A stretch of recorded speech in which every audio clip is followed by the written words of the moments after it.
ایک شخص نے نا ایک بندے سے قرض مانگا.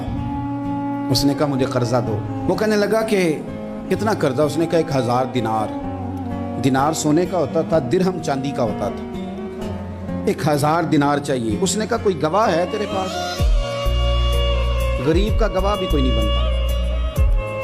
کبھی الجھ جائے نا کو بندہ تو کئی اپنے بھی کہہ دیتے ہیں کہ ہم اس کے قول فعل کے ذمہ دار نہیں ہیں. ایک غریب آدمی کو قرض کی ضرورت پڑ گئی، 1000 دینار چاہیے. میں کہہ چکا ہوں کہ درہم چاندی کا ہوتا تھا، دینار سونے کا. اب 1000 دینار لینا ہے. جس بندے سے اس نے کہا، اگرچہ وہ نیک بندہ تھا، اس نے کہا یار 1000 دینار دے دو. تو کہنے لگا کوئی گواہ ہے تیرے پاس؟ وہ کہنے لگا غریبوں کا گواہ کون ہوتا ہے؟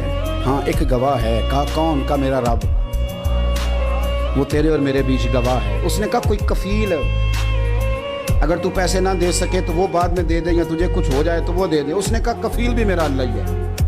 میرے پاس اگر ہے تو رب کریم کا نام ہے، اگر اعتماد کر سکتا ہے تو کر لے. بندہ نیک تھا. اس نے کہا رب کے نام پہ، رب کی کفالت پہ، اللہ کو گواہ بنا کے میں تیار ہوں تجھے 1000 دینے. اس نے 1000 دینار دے دیا. وقت واپسی کا طے ہو گیا. وہ چلا گیا پیسے لے کے. اس نے پوری محنت کی کہ میں نے وقت پہ پیسے لوٹانے. پوری محنت بھی کر لی، اللہ نے مدد بھی کر دی. پیسے بھی اس تاریخ کو اسے مل گئے. بعض لوگوں کا تو لوٹانے کا دل ہی نہیں ہوتا. فرمایا حدیث پاک میں کہ تو لوٹانے کا ارادہ کر، رب تیری مدد بھی فرمائے گا. لیکن یہاں بہت سارے لوگ کہتے ہیں خیر ہے، ارادہ ہی نہیں. تو پھر جس طرح کا بندے کا گمان ہو، رب بھی اسی طرح کا معاملہ فرماتا ہے. اس نے پیسے جمع بھی کر لیے اور واپس دینے کو تیار بھی ہو گیا. لیکن رستہ بحری جہاز کا تھا، کشتی کا تھا، دریا کے راستے واپس آنا تھا. اب وہ جب آ گیا دریا کے کنارے تو بڑی کوشش کی، پر وہاں اسے کوئی کشتی نہیں ملی.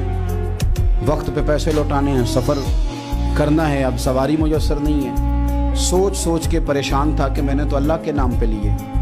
اچانک دل میں ایک تجویز آئی. اس نے ایک لکڑی لی، لکڑی کو اندر سے کھولا، 1000 دینار اس میں بھرا. بخاری پڑھ رہا ہوں. اور ساتھ ایک خط بھی لکھا کہ یار میں پیسے پہنچانا چاہتا تھا پر مجھے کوئی چیز نہیں ملی دریا کے اس پار آنے کی.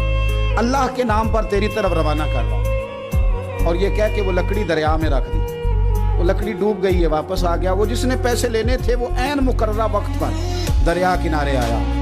صبح سے سر شام تک اس نے انتظار کیا. دل ڈھلنے لگا تو دل میں خیال آ گیا کہ یار نہیں، اس نے دینے ہی نہیں، جھوٹا وعدہ کر گیا، پہنچا ہی نہیں وقت پہ. اب جب واپس لوٹنے لگا تو اچانک دریا میں ایک لکڑی تیرتی ہوئی دکھائی دی. کہنے لگا لے جاتا ہوں، شام کو روٹیاں پکانے کے کام آئے گی.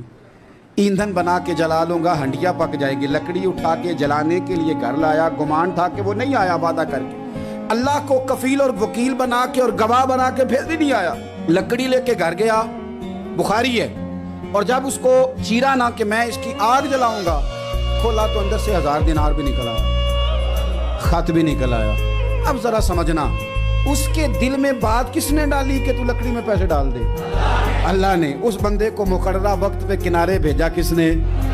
لکڑی صرف اسی کے ہاتھ آئی تو یہ بندوبست کیا کس نے؟ اللہ نے. گھر جا کے چیری تو پیسے بحفاظت اس تک پہنچائے کس نے؟ تو پھر ہمیں بھی توجہ اللہ کی جانب ہی کرنی چاہیے. ہمارے پہ دل کی توجہ رب کی طرف ہی ہونی چاہیے نا. ہمیں ادھر ادھر جانے کی، دیکھنے کی، بندوں پر غور کرنے کی ضرورت کیا ہے؟ وہ پیسے پہنچ گئے. یہ وہاں اپنی جگہ پہ پریشان تھا. اس نے 1000 دینار اور جمع کیا. پھر دوبارہ ایک دن دریا کنارے آیا، کشتی مل گئی. بیٹھ کے اپنے اس بھائی کے پاس آیا. کہنے لگا دیکھنا مجھ پر بدگمان نہ ہونا، پیسے اس تاریخ کو بھی جمع کر لیے تھے. دریا پہ آیا تھا پر کشتی نہیں ملی تھی. پھر میں نے نا لکڑی میں ڈال کے خط ڈال کے تیری طرف بھیج بھی دیے تھے، لیکن آج میں پھر لے کے آ گیا ہوں. وہ کہنے لگا خوش ہو جا، جس رب کو تو نے میرا اور اپنا گواہ بنایا تھا اس رب نے میرے تک پہنچا بھی دیے ہیں.